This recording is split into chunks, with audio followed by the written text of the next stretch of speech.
So yeah, if you haven't gathered, the transition group is amazing here, and it's such a joy to help them and have so many people involved in this and engaged in it. You know, sometimes, or especially early on, I've been around for 26 years in this spot, and it's like, you know, everybody's like, well, she's doing it, but nobody else was, or very few were. But now it's so far beyond that, and it's so exciting to have all you guys here and doing so many marvelous things. So I really thank you for coming out. So I do, my day job is with Eco Action Partners as a sustainability coordinator for the Telluride San Miguel watershed. And I also have another nonprofit called Squirrel, the Southwest Institute for Resilience, and that nonprofit is the umbrella for the amazing Ridgeway Community Garden, as well as the Telluride Farmers Market, and then community gardens in Norwood and Telluride, and a greenhouse in Ophir. So another Ridgeway connection for us is we were really excited. Deborah Hines was able to sell us her dome that used to be just down the road here, and that is now up behind the Telluride High School and full of greens right now. So all of those are going into the school lunch system. So thanks to Deborah and the whole system. So if you don't know me, yeah, I've been around from hitting my 26th year now, and I live up on Hastings Mesa and have Tompton Farm, which is an off-grid permaculture, semi-organic, slightly crazy place to try and grow food, right, Heidi? she's at elevation too, but it's really fun, and we are so excited to have the opportunity to bring Kenny to our regional community, and I'm really excited. Every time I can, I will bring someone to Ridgeway, because the world does not revolve around Telluride, and it's really important. These are issues that are not just in Telluride or any place else. These are issues that affect us all. So every chance I get, I will bring them here, and I love being here in the Sherbino. So thanks again for coming. So this was actually a collaborative effort with the Wilkinson Public Library, and it was a culmination of a Building Common Ground series of talks and things that we had there. It was funded by the American Library Association and the Fetzer Institute, which is really progressive. Check them out online sometime. So we're going to continue that collaboration with the library and bring more opportunities throughout the year to learn and act and do things. And then we're hoping in 2014, right after Mountain Film, to start a mini conference really focused on action. And we tend to, certainly for Mountain Film, we get really jazzed up about the possibilities, and then what? Then what do? You know, you've got all this energy. So what we're hoping is this series called Elevated Thinking will help us move from inspiration into action. So look for information on that coming up. So we thank all the Building Common Ground grantors and also the Wilkinson Library.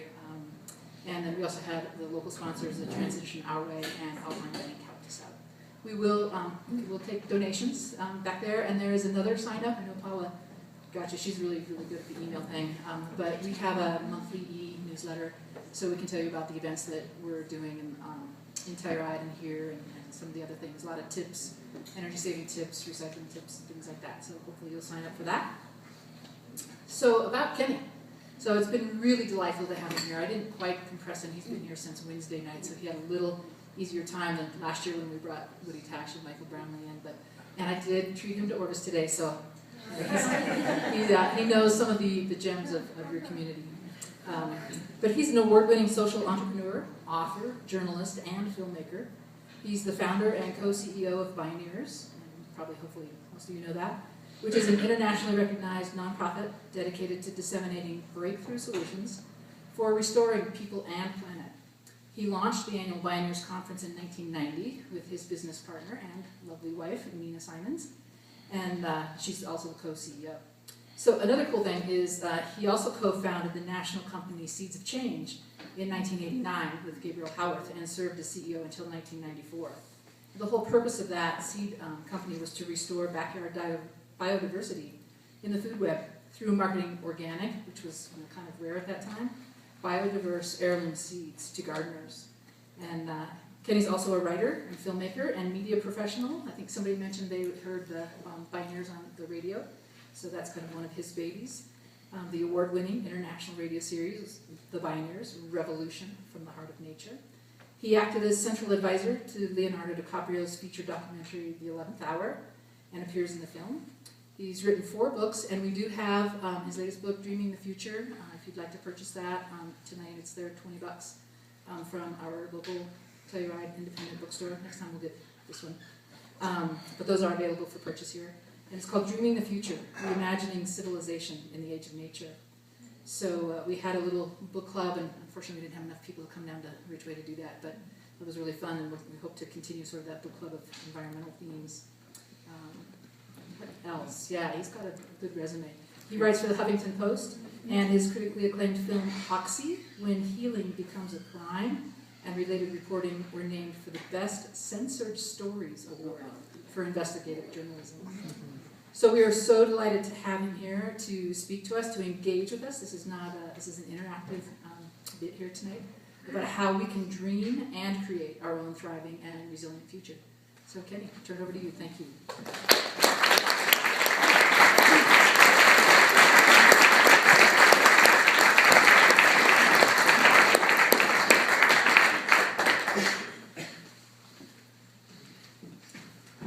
Wow, I'm just blown away by how many of you have showed up here tonight and the great energy in this room, so I really, really thank you. Let me just get the mic positioned slightly differently.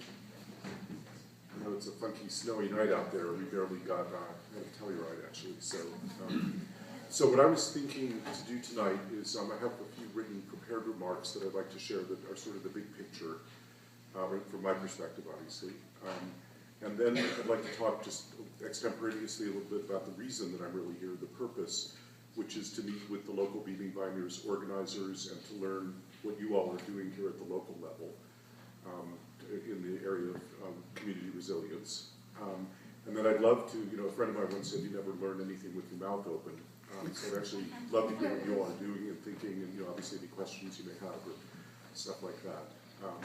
And I thought, since we're in an opera house and a bar, I may as well start with a joke. Unfortunately, I'm probably not nearly as drunk as you are, but so Snail is trucking through Snailville, minding his own business, and along comes Turtle and runs right over it and keeps on going. And finally, the Snail police arrive. What happened? What happened? And the Snail looks up at them and says, I don't know, it all happened so fast. So we didn't get to where we are, quickly here. It didn't happen that fast, as you all are, I'm sure, very, very aware. So, it's going to be an interesting moment to dig our way out of this very deep hole we've got ourselves in. So with that, anyway, let me share some of these prepared remarks, and then we'll dive into the other stuff. In this epic moment of radical social disruption, the world is experiencing the dawn of a revolutionary transformation to becoming an ecologically literate and socially just civilization. We're learning the hard way that when you fight nature, you lose. We're also learning that what we do to each other, we do to the earth. The existential gauntlet is to make the shift fast enough to outrun global cataclysm. The next 5 or 6 years will be the once-in-a-civilization window to change course.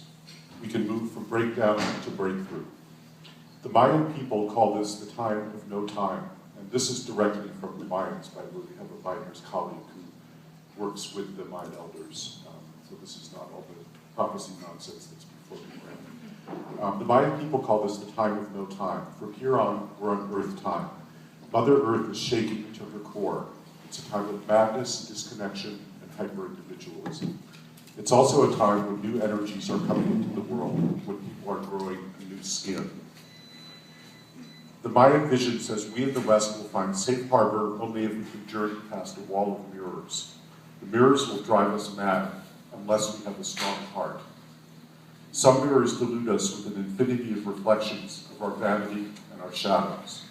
Others paralyze us with terror and rage, feeding an empire that manufactures our fear into resignation. But the empire has no roots and it's toppling all around us. In this time, everyone is called to take a stand. Everyone is called to be a leader.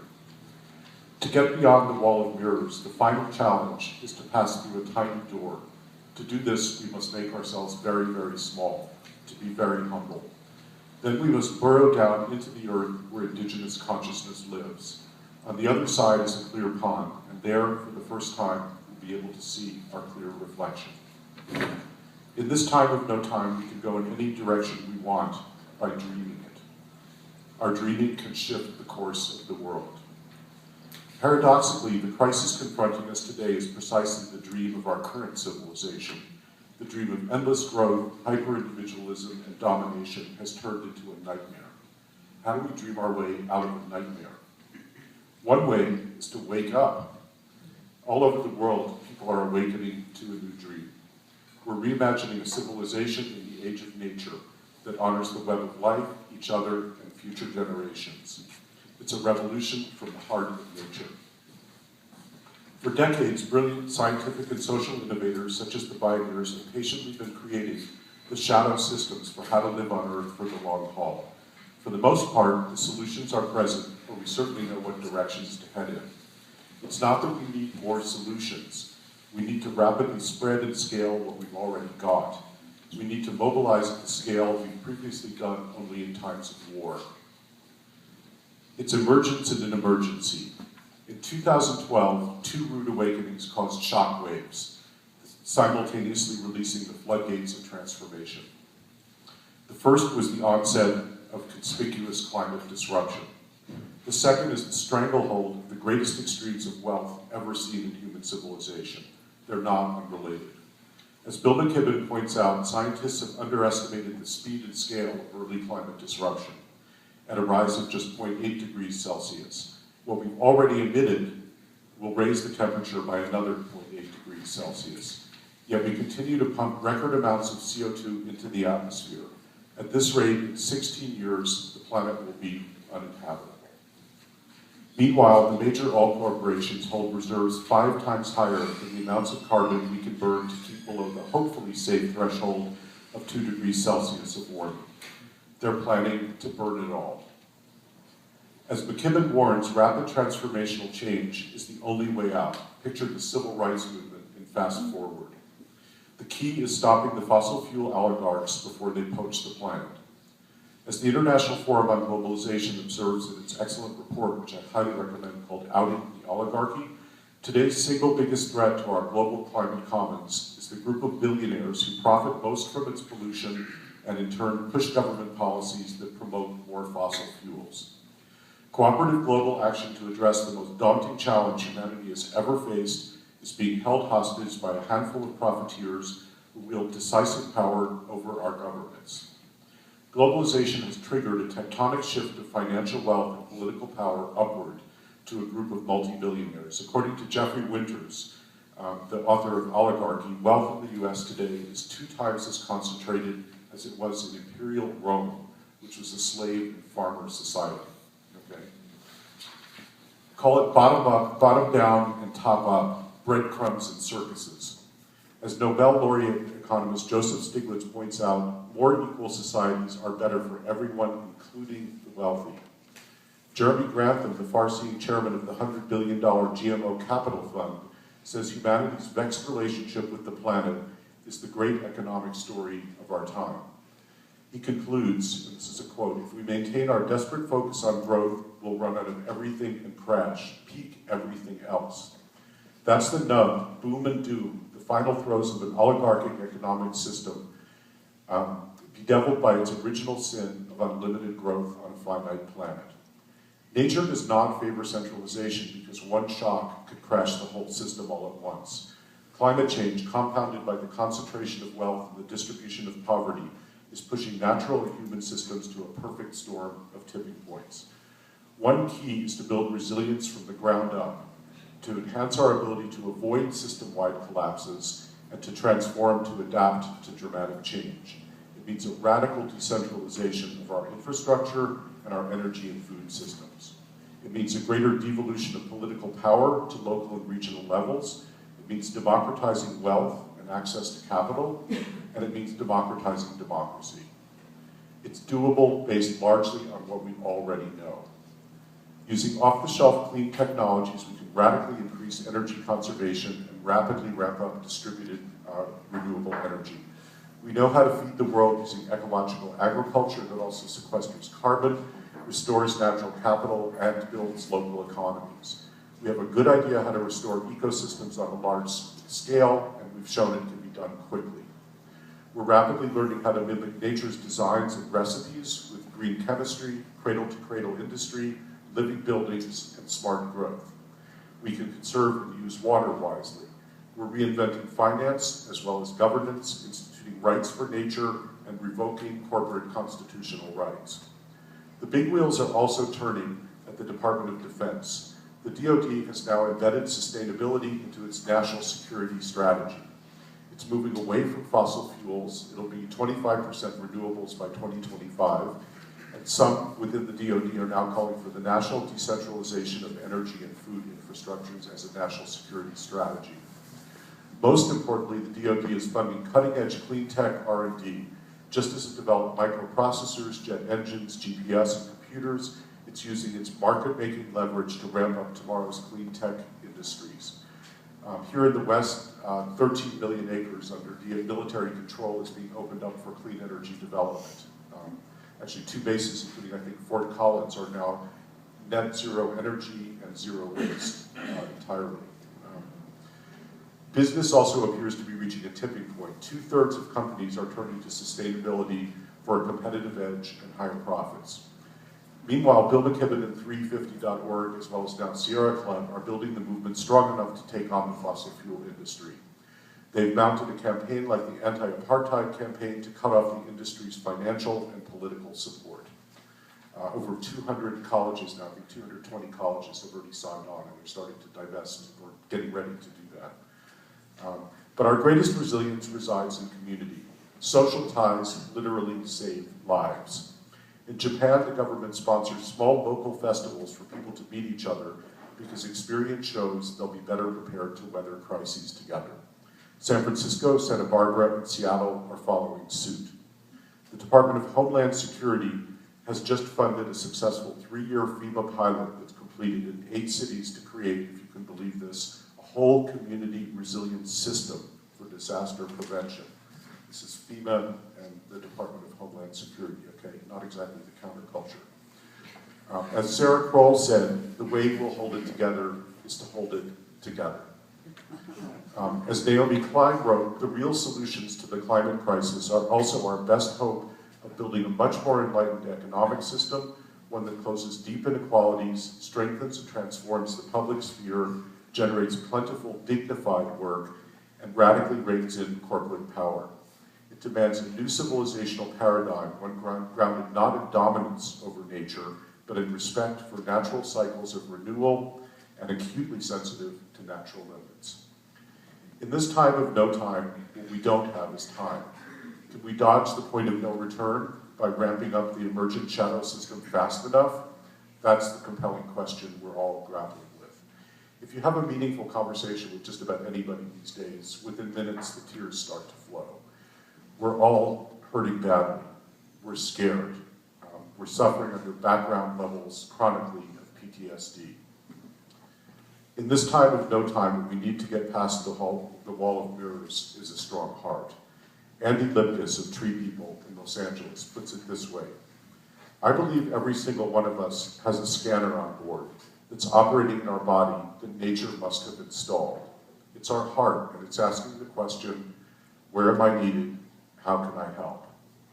When something hits your frequency, it converts to adrenaline, a biochemical response. It might be a drip, it might be a shot. When you're given a shot of adrenaline, like when we see a car accident, it gives us the power to help lift the car off the injured person. It looks like a miracle, but it's nature's gift to us. When the ecosystem is hurting, we get the drip. We're hardwired for this. The love that's there can sustain us. It's what really feeds us. Nature has adapted us to be its healers. It has raised us from being infants that were helpless to brilliant, powerful, compassionate beings. We've got to take care of the mom, Earth, because she's given us everything to raise us to this point, not so we can kill ourselves. Where am I needed? How can I help? Your heart will answer. You're big enough. We can do this. In this time of no time, no one has ever before faced what confronts us today. We make the road by walking. In this time of no time, we can go any direction we want by dreaming it. Our dreaming can shift the course of the world. You are the dreamers who weave the stories. When stories change, the world changes. Dream on. Thank you.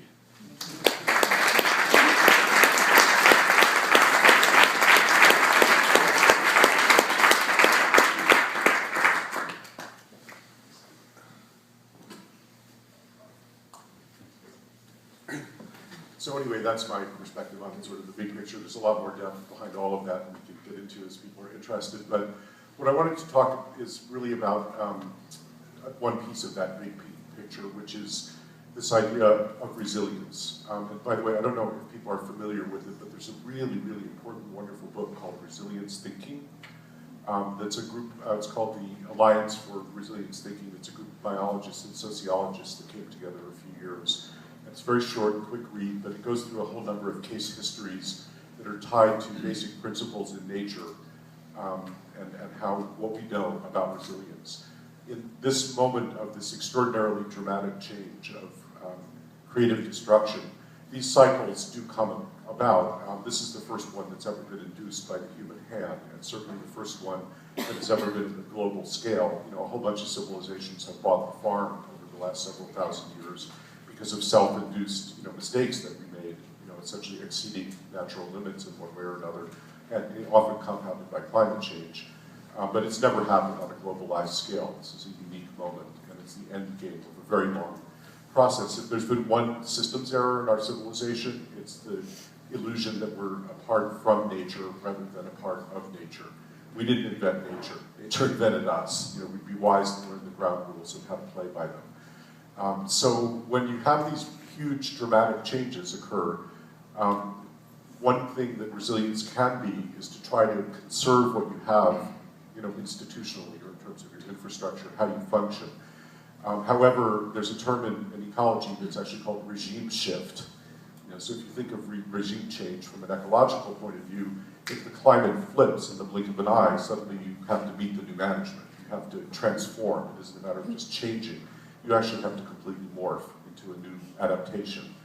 And Charles Darwin had a wonderful quote to this effect, that in these kinds of times of great dramatic change, it's not the strongest that survive or even the most intelligent. It's those who are most responsive to change. So that's really the game that we're entering at this time. What you also find in nature, it's very much a model like the internet. You don't want a system where it's highly concentrated, power or different types of centralization, because one shock to the system and the whole thing goes all at once. So you want a much more decentralized system. You want redundancies. In industrial think, redundancies are considered inefficient and bad. It's completely the opposite in the natural world. You want to have backup, in effect. Build things, a backup system. So these are what would seem like kind of a big duh, in a way, but it's certainly not the way our civilization is designed. Some of the other really core principles in resilience thinking, one is systems thinking. You have to look at, John Muir, the iconic naturalist, said in nature everything is hitched to everything else. Well, similarly, we're part of nature, so we're also hitched to everything, and human civilization has been put in these compartments or silos. There's ecology, there's economics, there's social justice, there's whatever.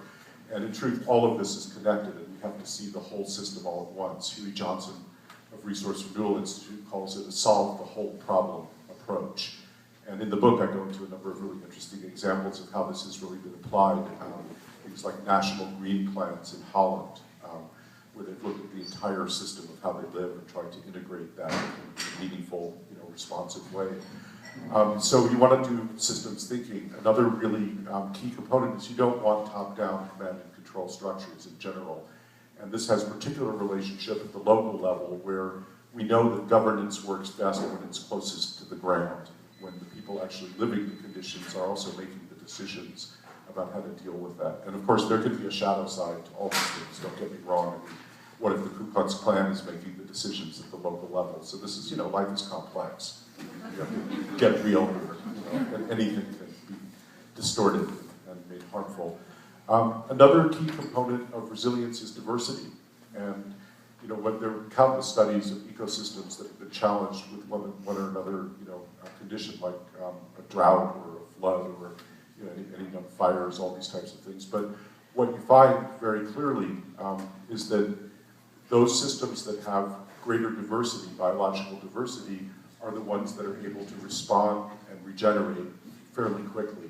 Those that are impoverished with diversity limp along and often don't even recover, or recover very, very slowly, not on a human time frame. Within diversity, what biologists also talk about is what's called response diversity. It's not just a matter of several different options. Any given organism in a given moment or any given particular response might be exactly what's needed, for the particular curveball that comes at you. So having multiple responses is a very good thing. It has, of course, strong meaning in the social realm where communities that are more diverse tend to also be more peaceful because there's so much interaction across differences as people get to know each other, and stop seeing each other in these kind of stereotypes or categories. So these are principles that, you can expand in your own way of seeing, how the world really works and what it takes to respond to this kind of dramatic change. So when we first started really using the word with Bioneers, resilience, I don't know, 2006 or 2007, I got really heavily criticized within the organization by people who said, nobody knows what you're talking about. I mean, nobody's ever heard the word resilience. And I said, well, that's my job, actually. And now you can't, walk 3 feet without tripping over the word resilience. When the FEMA is talking whole community resilience system, so I'm just elated to see the kind of, progression of consciousness and how quickly all this stuff is spreading right now. Stuff that was, truly not on the radar screen is now front and center. So I think this is extremely encouraging. So in 2001 or 2000, a woman who had been coming to the Bioneers conference for a number of years from Toronto, Mary Rowe, called us up a week after the conference and said, hey, I absolutely love Bioneers, I'd love to come, but what I really want to do is bring Bioneers to Toronto. And the way the conference has been structured is we have 3 days, and each morning there's 5 keynotes.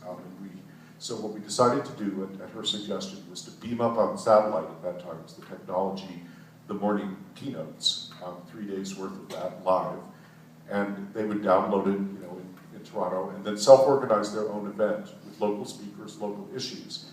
And we thought this was just an absolutely elegant idea because our idea was never to create this giant conference or stadium show or whatever. The whole idea is for people to network and really connect, at that level. And so we thought the idea of embedding it at the local level was brilliant. So we piloted that in 2001 with 5 communities, and it went really, really well. It was very successful.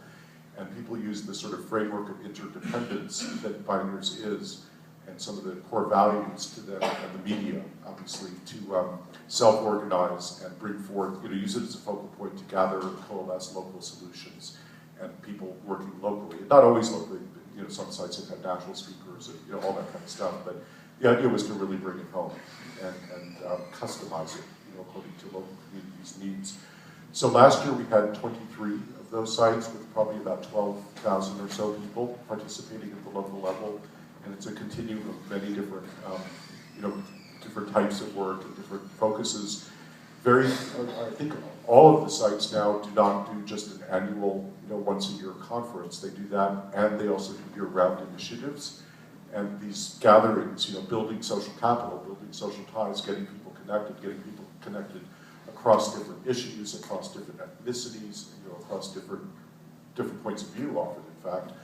Has been incredibly fertile and creative. And so we've been really looking at this, watching it kind of evolve and grow and seeing the need for more and more of this decentralization and localization. And then I realized there was this sort of huge disconnect for us at Bioneers. We were talking all about localization and all this kind of stuff. And I realized we were doing absolutely nothing in our own home base in New Mexico, which is, we're based in Santa Fe, and I've lived in New Mexico since 1974. And I felt like, well, wow, there's really a gap in the raft here. So I called up a very dear friend and colleague, Peter Warshall, who was one of the original editors of the Whole Earth Catalog and edited the Whole Earth Review for many years till it ended. He's a kind of a polymath who's done many, many extraordinary things, but he's a biologist, ecologist, naturalist, botanist, an formal anthropologist who studied with Claude Levi-Strauss, and I can go on and on. He's also a self-described infrastructure freak. He loves sewage systems and transmission lines, and really can get both in the microbes and in the weeds, but also in the electrons. And so we talked about it, and often these kinds of ideas are a little bit vague in the beginning, and I said, well, we'd really like to transform New Mexico. That's what we want to do, and apply systems thinking to look at resilience at the state level, You know, what would this really mean to take a systems view? And as we talked about it, what we realized was, you know, most of us as activists or as people working for social change, we're often compelled into this mode of resistance of just trying to stop all the bad stuff from happening. And there's no lack of it. I mean, it's one harm after another, one onslaught after another, but you get stuck in this position of resistance. And what happens is you don't step back and say, you know, rather than saying, here's what we will settle for, because this is what we think we can get, the real question is, what do we really want? You know, what's our vision? What's our dream? You know, what if we got, what would success look like? You know? And so we called the project Dreaming New Mexico. So the idea is the year is 2020. We've done everything right. We started this in 2006. What would the age of renewables look like in New Mexico? And then we did a successive project to that. What would the age of local food sheds look like? And I won't go into any depth on this tonight, but just to give you sort of a thumbnail of it. And all of this is on our website as well as the dreamingnewmexico.org website. And there's physical materials that you could also get a map of each project and a pamphlet, an extensive booklet. And what we did is we created it's a mapping project. You know, first what you have to know is what is reality? What is current reality? In a very clear-eyed manner, objective, non-ideological, you know, no philosophical bias to it. Just what is our current energy system? And literally to map that. What we discovered very quickly was nobody had ever mapped solar energy in New Mexico. What would our solar resources look like? Nobody had mapped wind energy. I mean, just on down the list, one of the most startling things, nobody had ever mapped environmental justice zones. You know, there's all these sacrifice areas, uranium mines, you know, open pit coal mines, I mean, on down the line, and obviously usually in poor communities or minority communities. Nobody had ever even actually created a single map of the whole thing. Extraordinary. And of course it is all connected, so energy is connected to water, is connected to food, is connected to governance and finance, by the way. You can't separate politics and economics from any of this. So we started to map all these different systems. And then the next step was we created sort of a shadow think tank of people with a lot of expertise across these different areas, and then really started to solicit what their dreams were. And you know, we actually had grown people who've been working on this stuff all their lives break down in tears when we asked them what their dream was. I mean, they've never allowed themselves to even go there, right? A really powerful, transformative process. So anyway, I won't go into the whole thing. I wanted to say one thing about the food map that I think is especially relevant to what you all are, you know, looking to do here, which is that you're probably familiar when you want to build a local food economy, there's what's called the LOIS model, locally owned import substitution. You want as much local ownership as you can get, and you want to substitute for imports that you could instead produce locally, right? Well, there was all kinds of data for what New Mexico exports. You know, they tracked that really carefully. There were no data whatsoever for what we imported. Well, how can you substitute if you don't even know what you're importing? I mean, it was wild. So we found huge gaps in the data. We had to construct the data as best we could, you know, where that was possible, and all this kind of thing. And anyway, we did these maps and pamphlets and then put it all in play politically, and that's a whole other story. But I think that I bring this up because I think the mapping process is incredibly important. I think the current reality check is very important, actually knowing what we're dealing with. I mean, just to give you one example, it turns out that, of course, the transmission lines, you know, for electricity are where the fossil fuels are, right? In New Mexico, that one of the key areas is the Four Corners region, you know, basically Navajo Nation, which is where the coal is and much of the uranium has been. So that's where the transmission lines are, and they go out to California, and they go everywhere from there. They go to Santa Fe and Albuquerque. Well, it turns out, and there's a great article in Scientific American about this, that the 95 square mile region of Four Corners across Arizona and New Mexico is the single best solar site in the entire United States. And what Scientific American says is that by 2050, there's enough solar energy there to power the entire electric grid for the US if you want a decentralized system, right? I mean, hello? And the transmission lines are already there. I mean, I don't think a centralized system is the best option, frankly. It's not going to be what happens. But, you know, this is the kind of, and this is, we put that in play in Navajo Nation, and it has, you know, they're really getting it. That this is like the real deal here, you know?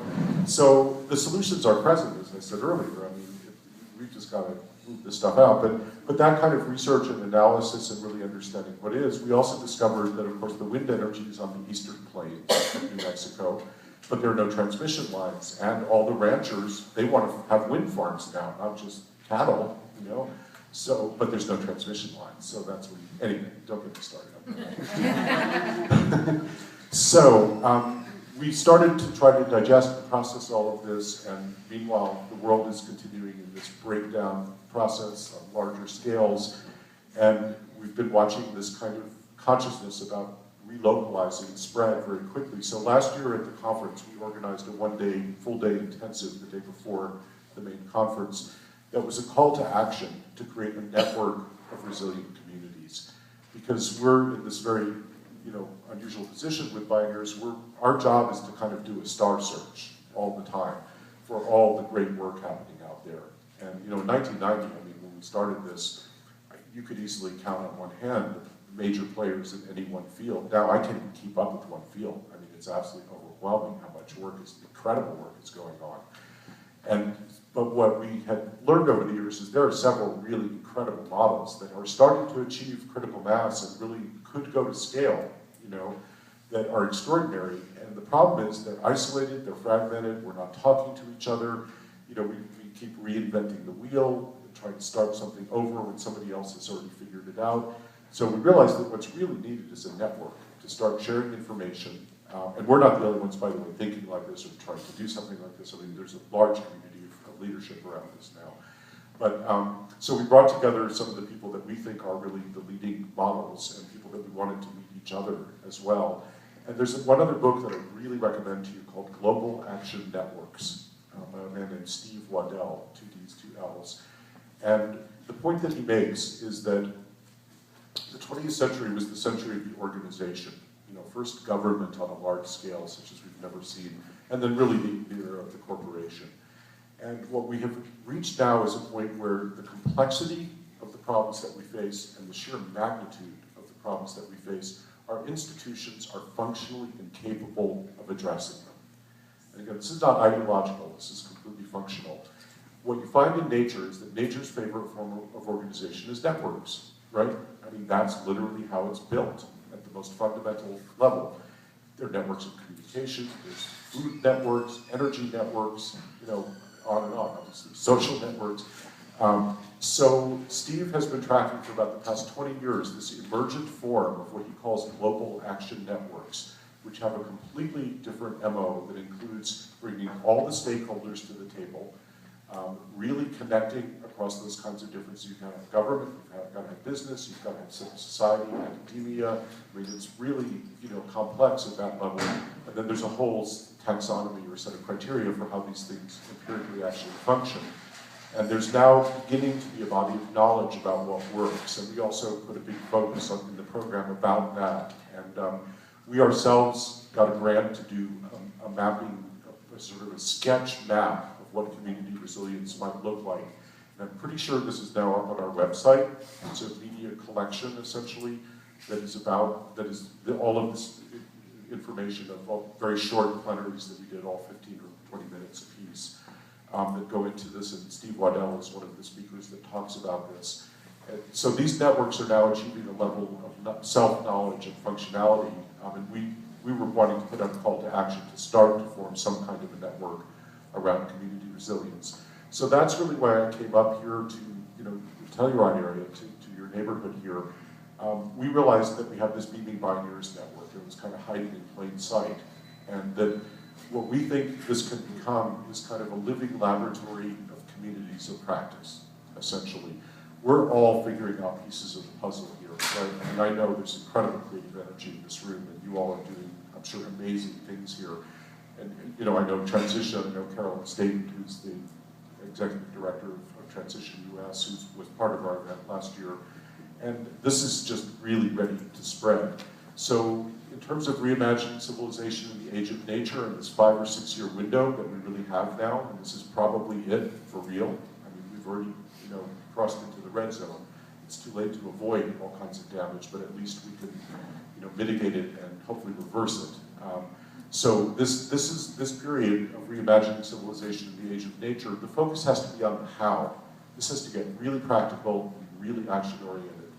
And from the perspective that I have, the breakthroughs are phenomenal. They're happening in the strangest of places, at the highest levels, at the grassroots, from people you would never expected. Just one last couple of, just sort of facts that are worth considering. McKinsey and Company, the very large, consulting firm and management firm, totally mainstream to say the least. I mean, a major player in American political economics. They did an analysis of solar energy, and basically their conclusion is that as of 2015, distributed solar energy and clean energy is going to completely tip. It will mean an end run around the utility industry, which remains very embedded with fossil fuels and with a investor-owned, centralized kind of a model that is not going to get us there. The reason is not technological innovation. The technology is already there for the most part. It's a financial innovation that allows you to essentially have a lease or a mortgage so that you don't have to pay the upfront capital costs. Google has just put up 2 funds of $365 million apiece for distributed energy, for rooftop solar and local community generation. A person we're going to have at Bioneers this year is from a company that I recommend you check out called Mosaic. And their financial innovation is to help neighborhood, community generation. They've got the financial model to do that. So you and your neighbors, quite literally, can set up your own clean energy generation right there as a collective entity. So this stuff is breaking out. 2015, it's going to tip. That's just one example of many. So I think, at the end of the day, we really kind of have to shift our orientation and ask, what would success look like? What if we're going to prevail? We have to prevail. I mean, there is no other alternative. And this awakening is really happening. So let's start planning for that. And let's start getting connected with each other and sharing information and figuring it out how we can put all this together. So anyway, I'm probably talking too long. I'll shut up. So I'd love to hear what you all are thinking. Questions are of course welcome, and I'd love to learn what you're up to. Thank you.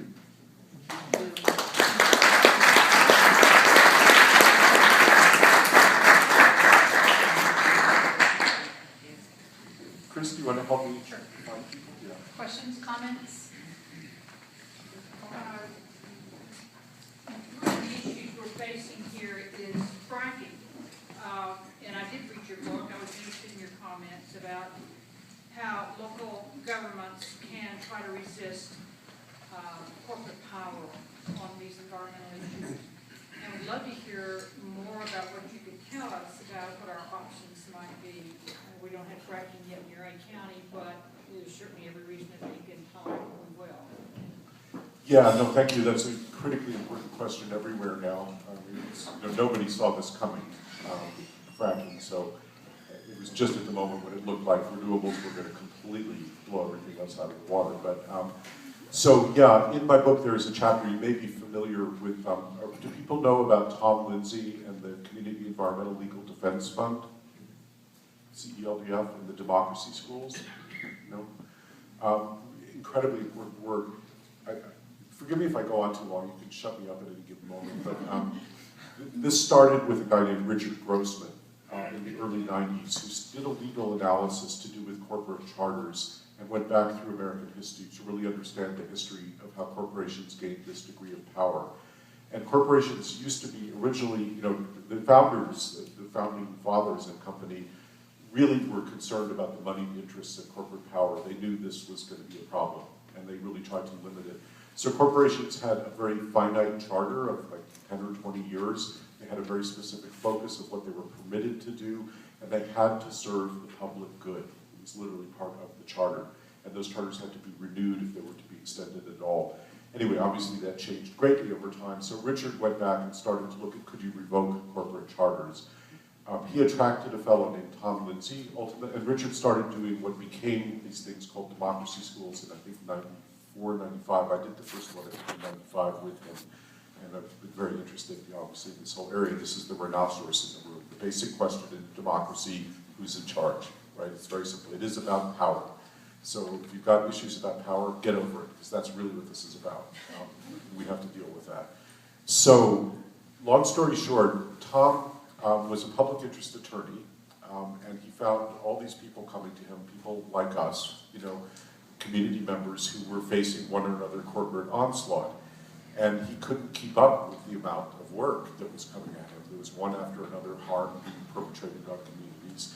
So he actually started to train people to become citizen lawyers. And he was so successful, they started winning all these cases. I mean, it was kind of amazing.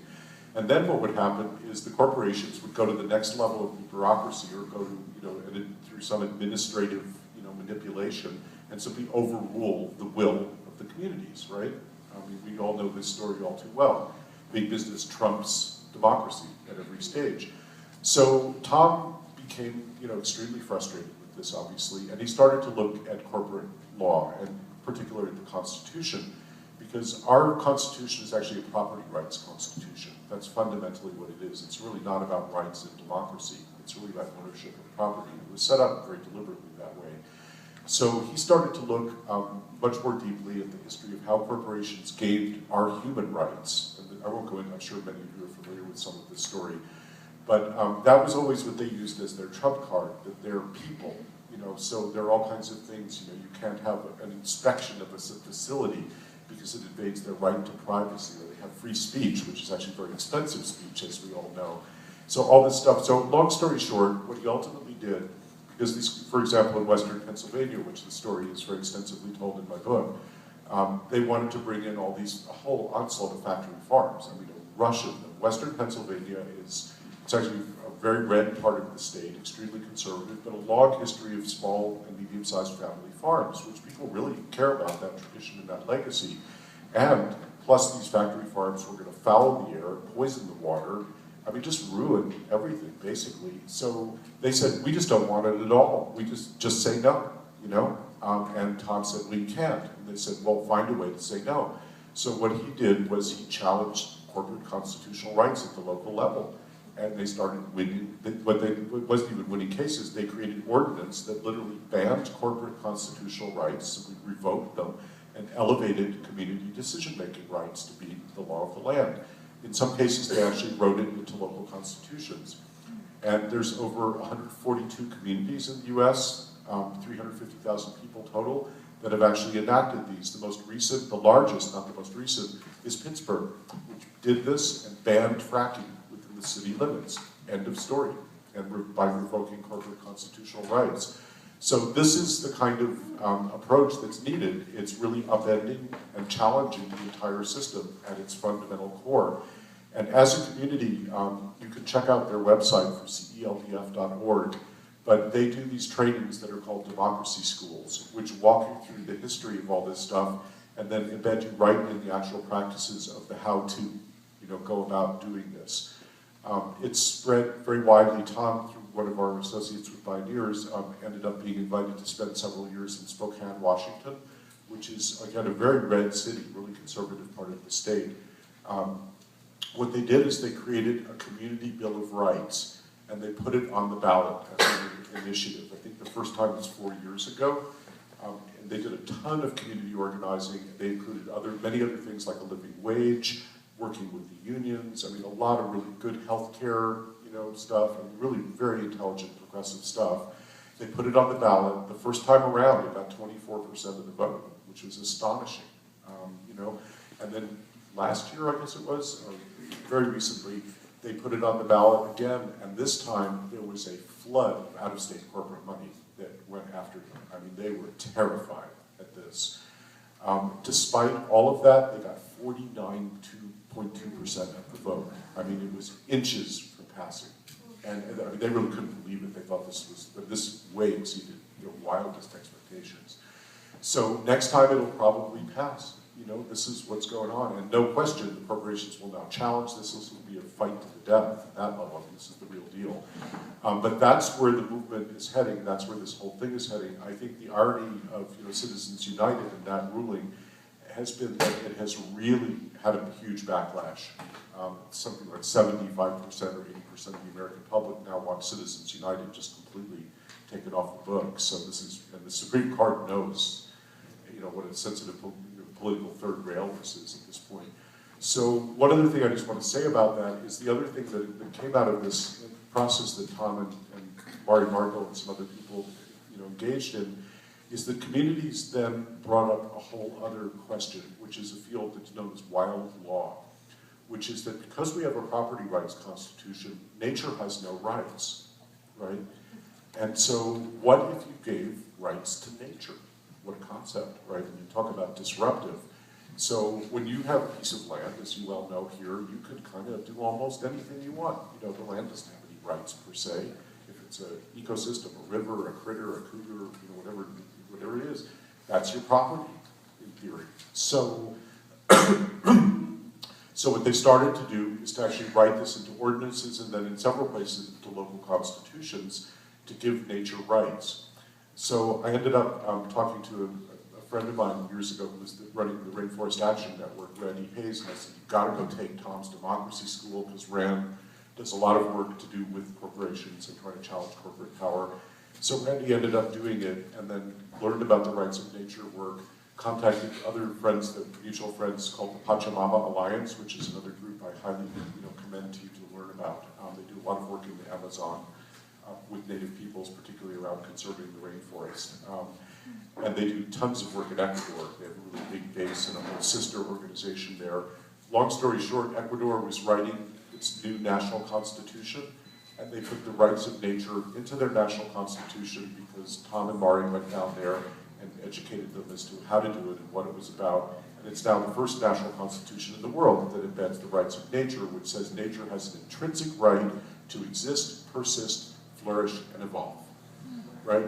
So, this is really what's breaking through now. I mean, it's pretty extraordinary, and each of these examples spreads very quickly and breeds. I mean, I'm sure all of you in this room now are thinking, how can we do this? This is why we need a network, because this stuff it exists. There are models, and there are people who have figured out, at least for themselves, how to get it done, So fracking, if it's fracking, if it's a Walmart, if it's a quarry, if it's a factory farm, behind the curtain is corporate power, one way or the other, is big bucks and, anti-democratic means.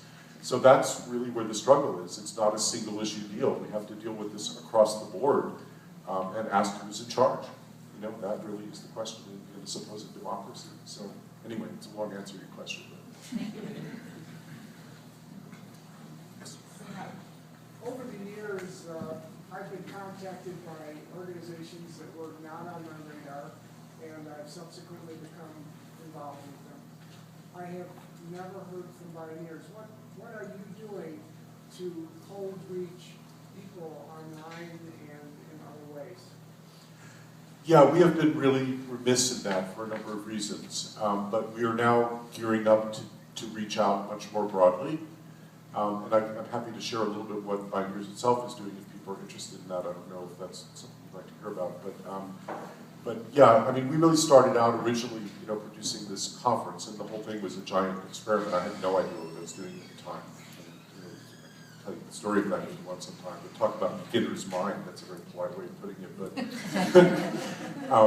but the idea was to really bring together people, with systemic solutions who had really looked to nature for inspiration as a mentor and a teacher and a model, not as a physical resource. The disarmingly simple question, how would nature do it? How does nature produce energy? How does nature, produce food? How does nature heal? I mean, there's, endless, we know so little, it's just embarrassing. And so over the years, the conference, my background is in media originally, and so it was natural for us to move kind of in the direction of communications and media and trying to get this stuff out there. And I won't go into the elongated history, but around 1998, we got our first very large grant that allowed us to really hire some staff and start to do some stuff. So we started a radio series in 2001. It's now on about 500 stations, including I think 60 in 12 or 13 other countries around the world. We began the Beaming Bioneers program. Not too long after that, I started the Dreaming New Mexico thing, and then my wife, Nina Simons, her real passion is around the leadership of women, which is absolutely going to be one of the decisive factors in our success. I'm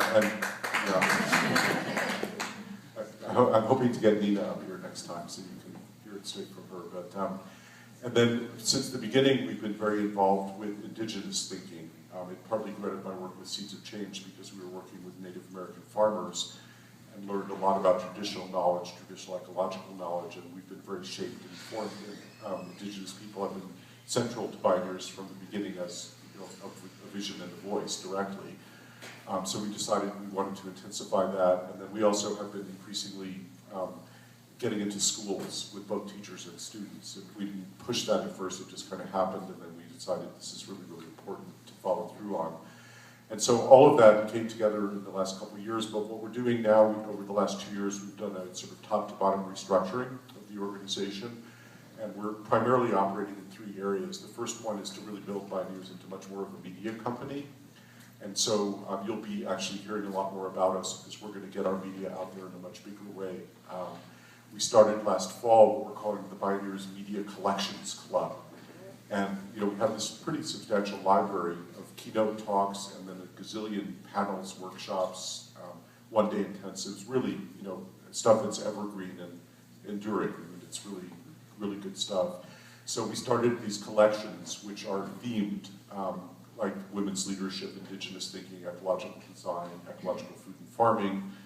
There's a whole nature, culture, and spirit is another category, ecological medicine. And so we've started a systematic release on a monthly basis of a collection a month. And what we're encouraging with the Beaming Bioneers sites is for people to also use these because it's a great way to gather community. You can show one of these really compelling talks, have a local speaker or several who are involved in that kind of an issue, and create social capital, create conversation, build community wherever you go. This is the key, and media is a good way to bring people together often. So that's one thing that we're going to be doing and starting to promote that pretty widely. And then we're doing a whole range of other digital media outreach and going to be into things like the Roku channel and I won't do the whole list. But and then we really, so that's one area is kind of media communications. The second leg of the stool is Beaming Bioneers and relocalization and trying to start to really knit together a national network and help use our media to help people gather community, as a key organizing tool. And then the third leg of the stool is really around leadership development. And I don't know if you're familiar with David Orr, who's probably the leading environmental educator, eco-literacy, and also an amazing activist. He's at Oberlin College. And I'll tell you about a short story of his project. But David wrote an amazing book that's really worth reading called Down to the Wire. And it's about, he says that the climate crisis is a crisis of governance and leadership. And I don't think I need to tell you, we have an extraordinary deficit of leadership. It's kind of frightening. And then the paradox to that is at the same time, in this time, we're all called upon to be leaders. That's reality. So it's a very different model of leadership from what we've conventionally, lived with. So how do you encourage and develop leadership? And I won't go into all the details of what we're doing, but women's leadership is a core component of that. And Nina does trainings and all kinds of other stuff like that. But these are kind of the areas that we're looking to move into now. And the thing about Bioneers, beginning the inspiration for it was that during the 70s and 80s, I'd been acutely conscious of what was occurring environmentally, and we knew, anybody who was paying attention by the late 60s knew that we're in for it here if we don't change course. We're on a collision course with nature here. It's pretty obvious. So the question for me was, what can we do about it? Are there solutions? What are they? How do we go about this? And so I just started just as an individual, as a citizen, whatever, trying to learn everything I could, read, meet people, find out what's going on. And one by one, I began to find these amazing people who had come up with these breakthrough solutions on a large systemic scale. And they had all looked to nature. That was the pattern. That's why I called them Bioneers. Bios means life, Greek. It's the study of life itself, literally. And so that was really, what caused me to, start to, that's how the conference originated, essentially. And now it's time, I was saying to somebody earlier when we were chatting, but when we first started this, we might as, forget being on the radar screen, we might as well have been a UFO. And you could easily know all the people in any given field, count them on one hand often, and remarkably they didn't even know each other, which was even more shocking. And now you can't even keep up. And what I'm finding, especially as things continue to break down at bigger and bigger scales, is that there is an extraordinary receptivity. People are open now in a way I've never experienced before. and they're ready to listen, you know, and if you can create a respectful conversation. And a friend of mine says something that he always does is whenever he's talking to anybody, he tries to hold the pole of doubt, right? It's good to be a skeptic. It's good to question things. I mean, nobody's got all the answers, and, you know, many of us are pretty delusional, frankly, one way or another. So, you know, it's humility, if we had humility, we'd have everything, as they say. So it's good to talk to people who are very different and really accept their position, accept their doubt and their skepticism, and be big enough to be able to embrace that and to hold that. So, so anyway, I'm kind of rambling, but let me just tell you this one project related to David Orr at Oberlin College. This is flagging here. There you go. So what David is doing is called the Oberlin Project, and you can Google this. It's one of the top resilience models, in my opinion, in the country. So what they're doing, he created what's called a town-gown collaboration, a partnership between Oberlin College and the town of Oberlin. And what they decided to do is to go carbon neutral by 2020, right? And they worked out, this is all fully funded now and it's operational, by the way. This is not, it started as a vision and a dream, but it's completely real now, manifest. So they have a firm plan, clear plan for how to go carbon neutral by 2020. Then they're creating a 20,000 acre agroforestry belt ringing the town of Oberlin that will produce 70% of the area's food, is capable of doing that. They're setting up huge infrastructure training programs. Where are all these farmers going to go? I mean, David compares it to like having a green-yellow pages, you know, literally. That you should be able to look in the phone book and find your local permaculturalist, or, you know, right down the line. How do you integrate marketing with farming, with, you know, administration, with finance, with, I mean, you name it, every level of the system, the full system. They're doing a downtown emerald green redevelopment that's based around an arts and culture center, because that's what brings people together, is arts and culture. You've got to have that at the center of anything that you're doing, you know, is to build community. And the project, you know, elaborates from there. So there are 4,100 colleges and universities in the United States. The leverage point here is what if even a large fraction of those were to really create these town-gown partnerships and start building resilience from the ground up at the local level. And that's what the power and the promise of this kind of a project is. And this is one, again, of many, many examples that are out there right now.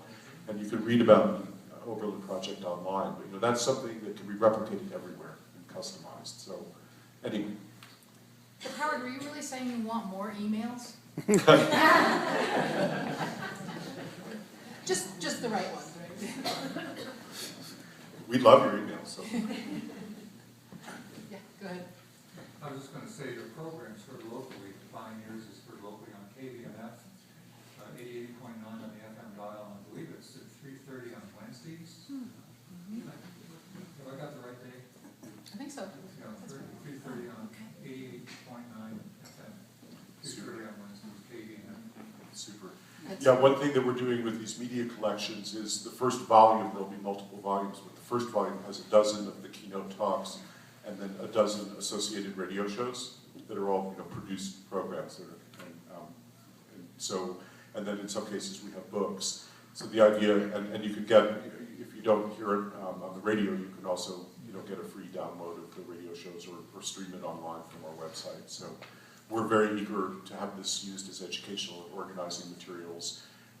You know, like everybody, I mean, we're a nonprofit. I spend a lot of my time raising money, honestly, which I'd actually like to say something about. And so we're like everybody, we're struggling with how you create a business model around this kind of thing. And on the one hand, your mission delivery is that you want to give access freely to everybody, you know, whether or not you can pay. On the other hand, you want to generate revenues if and where you can. So we're at a sort of provisional model now, but what we're doing is to give everything free for streaming. So nobody can not, you know, not hear it. And then we're doing a pay what you want model if you want to download it. You know, not forcing a price on people, but appealing to your higher self, you know, to give what you can, because it does take money to keep this going. But let me just make one comment about fundraising, because this is something I don't talk about often, but I think I should. I started out as an independent filmmaker doing this kind of work. It was in the early 80s. And I went to a little film school, documentary film school, and I learned everything I needed to know to go out and make a movie, and I really knew what I wanted to do, and I was all dressed up and ready to go. And then I get out and I realized, oh, they didn't teach me how to get money. And you're actually not an independent filmmaker, you're a dependent filmmaker. You're totally dependent on funding. And I had absolutely no idea. I mean, this is like totally new territory to me.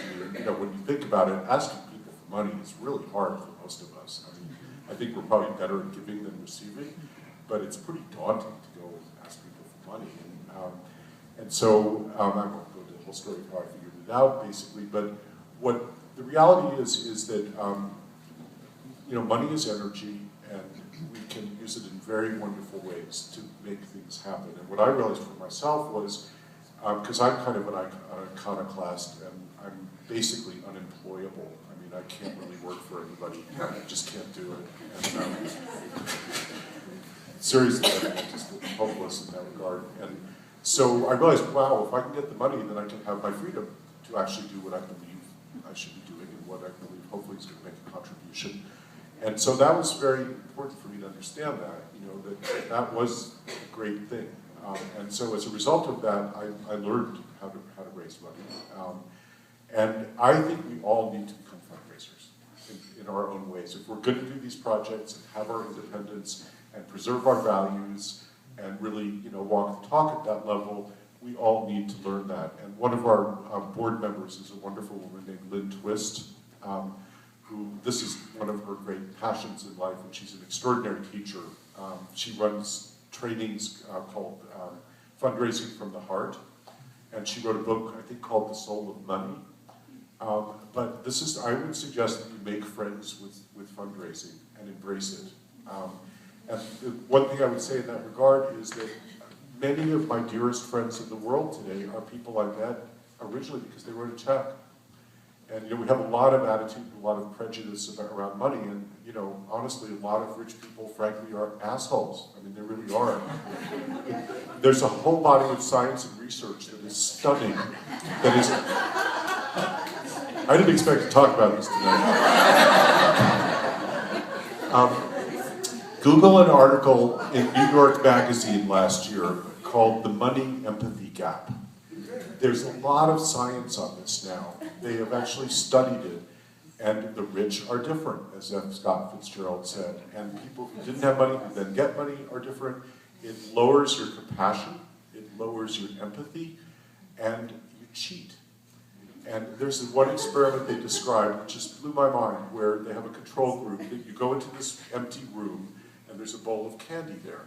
And they tell you that candy is for this group of children that's coming into the room later, right? And what happened, so there's a control group of people who did not have money, and there's a control group of wealthy people. The wealthy people took the candy. Every time. I mean, unbelievable. And they were 3 times as likely to cheat in various games. I mean, go figure, So anyway, with that said, there's a lot of rich people who are not assholes. And it's been a wonderful thing in my life to have these people come into my life, and when it's a win-win and a really wholehearted situation of integrity, it's a real partnership, and everybody wins in that way. So anyway, that's my pitch for becoming a fundraiser. Go ahead. Yeah, you've been pretty clear and convincing about the benefits of transformation of what you speak. So what are some of the shortcomings? I mean, if that's one side of the ledger, and I normally think of there being kind of another side as well, the seesaw and the teeter-totter. What are the shortcomings? What are the risks? What are the dangers of the transformation? And somebody who's thought this through as much as you have probably, have been dealing with some of that. So, can you say just a little bit more what you mean by that exactly? Well, it just seems to me that the situation we're in, at the present time, has been weighted down tremendously at this point. And we're all up here just kind of hanging on, and we're wanting to kind of, restore some kind of a balance, in terms of our identity and people power and this bottom-up kind of thing that you speak of as well. So my thinking just being that that this transformation also has some inherent risks in it. And I just thought perhaps that you had thought through some of those maybe a little bit better than some of us in this room. Well, I wouldn't count on that, but happy to give you some free advice. So, you know, in a time of creative destruction like this, there is also a lot of destruction. I mean, we shouldn't kid ourselves. There's going to be tremendous suffering and a huge amount of fear that goes with that. And there can be tremendously destructive things that happen as a result of that period. I mean, it's going to be a time of great suffering and loss. There's no way around it anymore. And, you know, there's going to be huge dislocations. There, you know, it's going to bring up a lot of the shadow side of things like racism, nationalism, you know, all the things that are completely opposite to what needs to happen right now in terms of people coming together across differences and exercising compassion. So I think that's one of the big shadows that we're already seeing, frankly, you know, around the world. I mean, we can revert very quickly to much more sort of neo-tribal, retrograde ways of treating each other. We can see a very high level of authoritarianism, and particularly in crisis situations, that's often the cover that allows, you know, authoritarian regimes to step into power and for people to even support that, you know. I think another real shadow side here is, I mean, one of the challenges in a weird way, but this stuff is really already beginning to become mainstream now.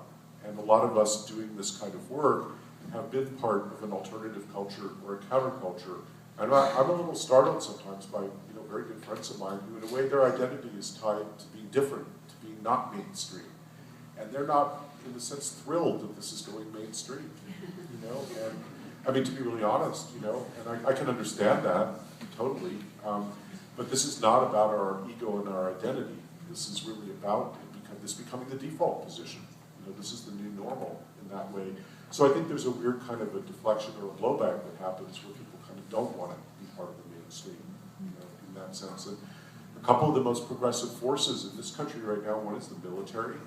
You know, we had Marine Colonel Mark Puck Nickleby at Bioneers last year, who was the chief assistant to Admiral Mullen, who was the head of the Joint Chiefs of Staff, the chair of the Joint Chiefs, right? And Puck is basically one of us, and he's a military guy. And there were people at the Bioneers conference who had a really hard time sitting in the room with anyone from the military. I mean, just across the board. You know, well, that's not going to work. I mean, and this guy brought this national security strategy to Admiral Mullen, talking about that it is not about some terrorist, you know, building a dirty bomb somewhere. This is about our domestic resilience of food systems, energy systems, water, education. That was he said that's the biggest threat to national security is global unsustainability, you know.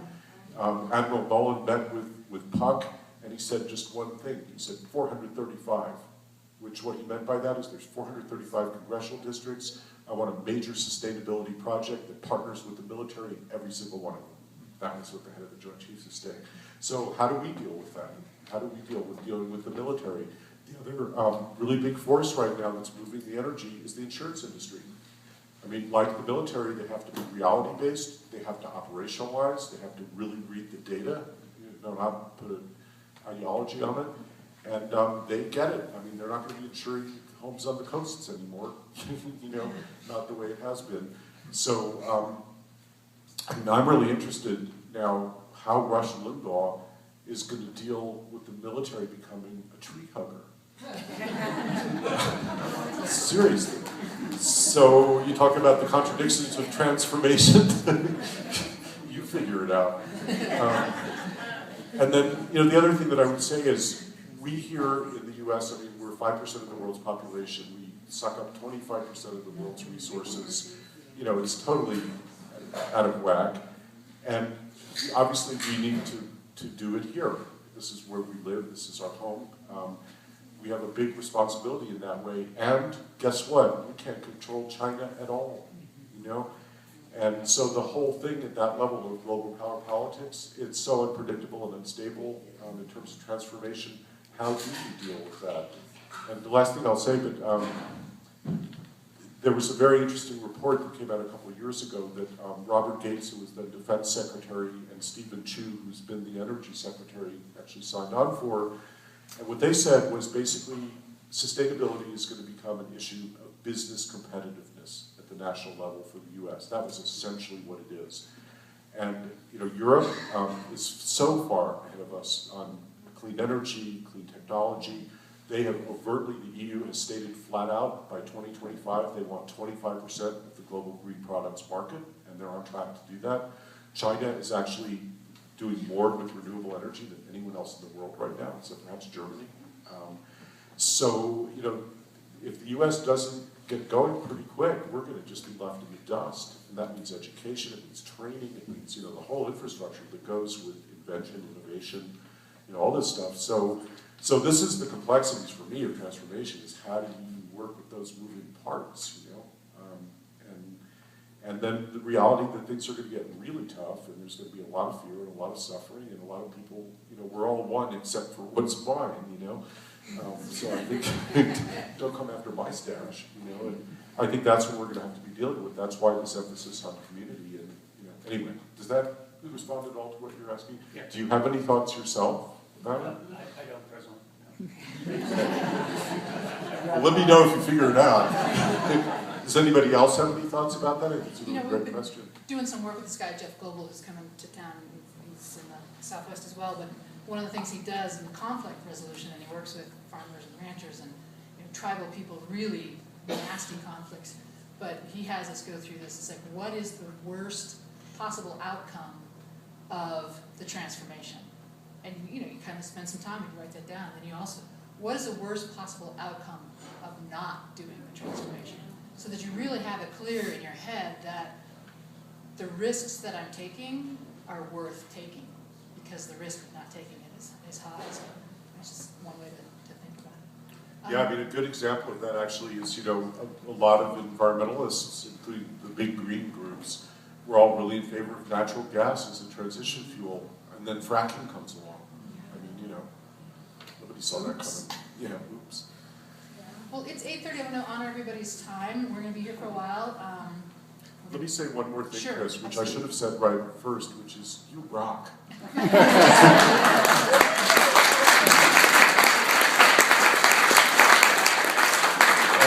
I really want to thank Chris and the library, and I've had just such a wonderful time getting to meet people and learn what's going on here, and I'm just so inspired and blown away. And we're really excited as Bioneers to really start to partner much more closely. And I want to get Nina to come back here, and you know, love to be able to really learn and be kept up to speed on what you all are doing, and help us all get better connected and, you know, keep moving. But I just, you know, can't thank you enough, and you're just amazing.